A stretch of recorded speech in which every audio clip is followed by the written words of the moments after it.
எகிப்து முழுக்க வாதை வந்தது, இஸ்ரவேலில் இருந்த அந்த கோசேன் நாட்டில் மட்டும் வரவில்லை என்று வேதம் சொல்லுது. அதே மாதிரி ஒரு சாட்சி கிறிஸ்தவ சபைகளில் வந்திருக்கணும். இந்தியா முழுக்க உலகம் முழுக்க ஒரு வாதை வந்தது, அது கிறிஸ்தவர்களை மட்டும் தொடவில்லை என்கிற ஒரு சாட்சி வந்திருக்குமானால் அவர்களே சொல்லியிருப்பார்கள், இவர்கள் தேவன் பெரிய தேவன், இவர்கள் தேவன் அற்புதம் செய்கிறவர்னு சொல்லியிருப்பாங்க. இதுக்கு முழுக்க காரணம் நம்ம தான், வேற யாருமே கிடையாது. அந்த சான்ஸை இழந்துட்டோம். இது கடந்து போச்சு ஆண்டவர் சொன்னபடி. இப்போ அதை ஒட்டி வேறொரு காரியத்தையும் கர்த்தர் சொன்னார். இது நடந்துகிட்டே இருந்துச்சு 2021. அதுக்கு அடுத்த வசனம் 6ஆம் அதிகாரம் வெளிப்படுத்தின விசேஷம் 5-6 வசனங்களை வாசியுங்கள் பார்ப்போம். அவர் 3ஆம் முத்திரையை உடைத்த போது 3ஆம் ஜீவனானது நீ வந்து பார் என்று சொல்ல கேட்டேன். நான் பார்த்தபோது இதோ ஒரு கருப்பு குதிரையை கண்டேன். அதன் மேல் ஏறி இருந்தவன் ஒரு தராசை தன் கையிலே பிடித்திருந்தான். அப்பொழுது ஒரு பணத்துக்கு 1 படி கோதுமை என்றும் ஒரு பணத்துக்கு 3 படி வார் கோதுமை என்றும் எண்ணெயையும் திராட்சரசத்தையும் சேதப்படுத்தாதே என்றும் 4 ஜீவன்களின் மத்தியில் இருந்து உண்டான சத்தத்தை கேட்டேன். இது அதுக்கு அப்புறம் நடக்க வேண்டிய சம்பவம். இது எதை குறித்து என்றால் நீங்கள் வாசிக்கும் போதே தெளிவாக தெரியும். தராசை பிடித்திருந்தான்.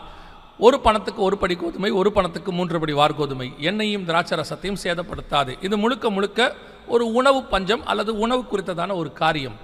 2021 இந்த கொரோனா உச்சநிலையை அடைந்து கொண்டிருந்த போது இந்த காரியத்தை 2018 இந்த வீடியோலாம் நாங்கள் சொல்லி ஒன்று வரப்போகுதுன்னு ஆண்டவர் சொல்கிறாரு. அப்படி அதே காலகட்டத்தில் தான் ஆண்டவர் இன்னொரு காரியத்தையும் சொன்னார். அடுத்த காரியம் நடக்க போது, உணவு பஞ்சம் பூமிக்குள்ளே வரப்போது, அதை பற்றி நீ பேசு, இது இந்த வசனத்தின் அடிப்படையில் அது நடக்கும் என்று கர்த்தர் உணர்த்தினார் ஆவியானவர்.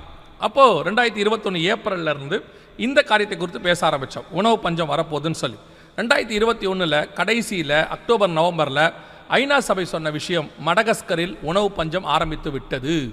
ஏனென்று சொன்னால் இந்த கொரோனாவில் ஏற்பட்ட பாதிப்பு, காலநிலை மாற்றம், இது எல்லாமே சேர்ந்து என்ன பண்ணுச்சுன்னா, அந்த ஊரில் மிகப்பெரியதான அளவில் மழை பெய்யலை, விவசாயம் இல்லை, ஜனங்களுக்கு எந்த விதமான ஆகாரம் இல்லை, ஜனங்கள் இந்த பூச்சிகளை பிடித்து சாப்பிட ஆரம்பித்தார்கள். மடகஸ்கர். 2வது ஹைத்தி பகுதி.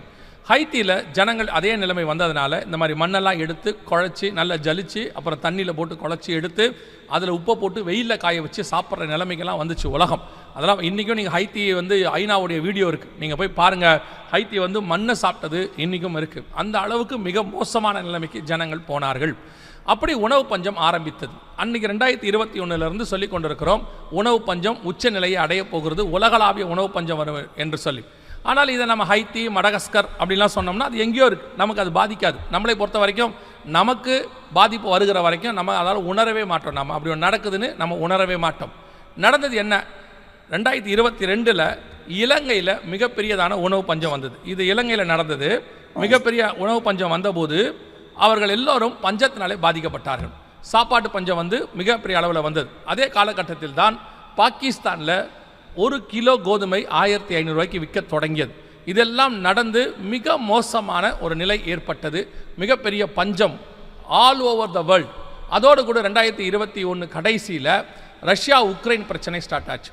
உலகத்திலேயே அதிக கோதுமை தயாரிக்கிற நம்பர் 1 நாடு உக்ரைன், நம்பர் 2 நாடு ரஷ்யா. இவங்க 2 பேரும் சண்டை போட்டோன்னே கோதுமை உற்பத்தி மிக அளவில் பாதிக்கப்பட்டது, ஏற்றுமதி எல்லாம் நிறுத்தப்பட்டது. அதோடு கூட கோதுமை தயாரிக்கிற 3வது பெரிய நாடு இந்தியா. இந்தியா சொல்லிச்சு, எங்களுக்குள்ளே கோதுமை பத்தாது, நாங்கள் ஏற்றுமதி பண்ண முடியாதுன்னு சொன்னாங்க. அதனுடைய விளைவாக கோதுமை உற்பத்தி உலகளாவிய கோதுமை தட்டுப்பாடு வந்தது. பாகிஸ்தானில் 1 கிலோ கோதுமை 1500 ரூபாய்க்கு விற்றது. 1 கிலோ கோதுமை இலங்கையிலலாம் 2000 ரூபா வரைக்கும் விற்றது. இங்கேருந்து வரும்போது அவங்க சொல்லுவாங்க, கோதுமை வாங்கிட்டு வாங்கம்பாங்க, கோதுமை மாவு வாங்கிட்டு வாங்கம்பாங்க. அந்த அளவுக்கு உணவு தட்டுப்பாடு உலகளாவிய தட்டுப்பாடாக மாறியது. அதற்கு நடுவில் மட்டும் பாதிக்கப்படாத ஒரு விஷயம் இருக்குமானால் கச்சா எண்ணெய் பாதிக்கப்படாமல் உலகத்தின் பொருளாதாரத்தை காப்பாற்றியது.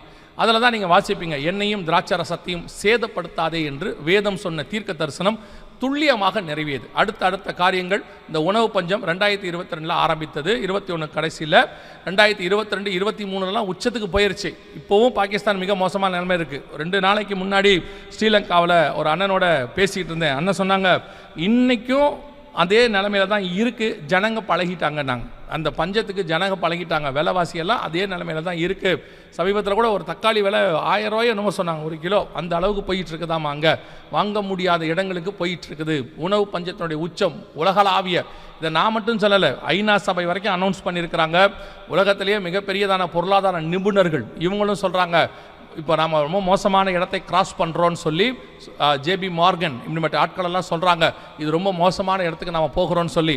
உலகத்திலே மிகப்பெரிய பணக்காரர் ஒருத்தர் இருக்கிறாரு. அவர் என்ன பண்ணிட்டார்னா தன் பணத்தை எல்லாம் வித்ட்ரா பண்ணி லிக்விட் கேஷாக மாற்றிட்டார். காரணம் சொல்கிறாரு, இனி ரொம்ப மோசமான கண்டிஷனுக்கு உலகம் போகுது என்று சொல்லி. எனவே உணவு பஞ்சத்தினுடைய உச்சம் இப்போ தொடங்கி இருக்குது. உங்களுக்கே தெரிஞ்சிருக்கும்னு நினைக்கிறேன். ஒரு கிலோ அரிசி இப்போ 60 ரூபா 70 ரூபாயெல்லாம் தாண்டிருச்சு. நல்ல அரிசி வாங்கணும்னா 70-80 ரூபாய்க்கு வாங்க வேண்டிய இடம் இருக்குது. இதுவே கொரோனா காலத்தில் ஒரு 2-3 வருஷத்துக்கு முன்னாடி 40 ரூபா தான் இருந்துச்சு ஒரு கிலோ நல்ல அரிசி வாங்கணும்னா. இப்போ 70 ரூபா 80 ரூபாய்க்கு போகுது. இன்னும் ஏறுங்கிறாங்க. இப்போ யுத்தங்கள்லாம் ஸ்டார்ட் ஆகுது எல்லா பக்கமும். 100 ரூபாயை அரிசி தாண்டுன்றாங்க. ஒரு இடத்துல கேட்டேன், 90 ரூபாயை தாண்டிருச்சுன்னு சொல்கிறாங்க ஒரு ஸ்டேட்டில், இந்தியாவில். அந்த அளவுக்கு மிக மோசமான உணவு பஞ்சம், உலகளாவிய பாதிப்பு. அமெரிக்கா ஏழை நாடுகள் லிஸ்ட்டுக்கு போயிடுச்சாமா. அந்த அளவுக்கு உணவு பஞ்சம் அங்கேயும் வர தொடங்கி விட்டது.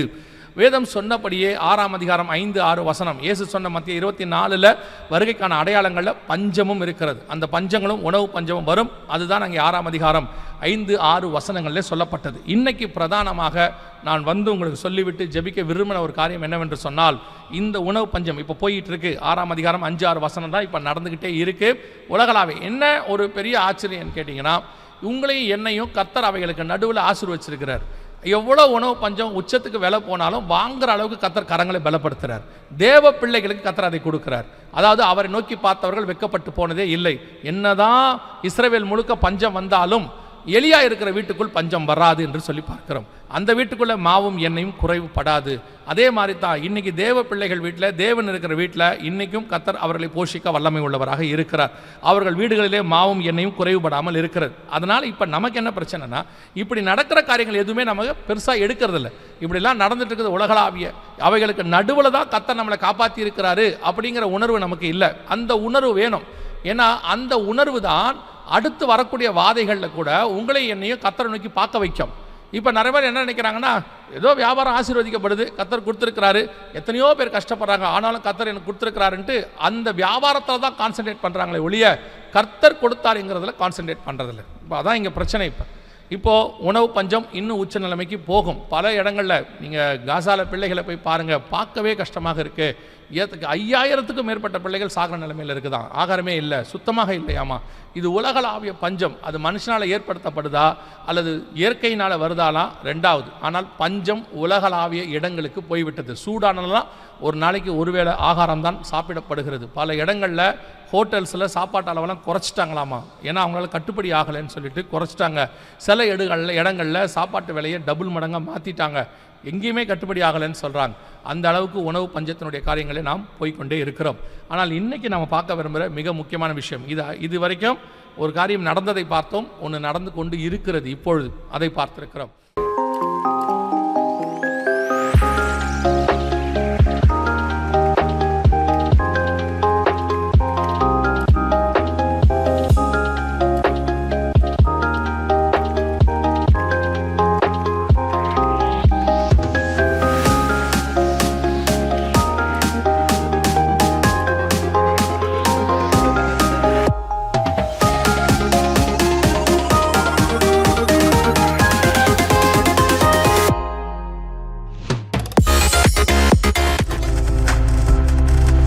நீங்கள் பார்த்துக் கொண்டிருப்பது உங்கள் ஜாய் டிவி. உங்கள் துக்கம் சந்தோஷமாய் மாறும்.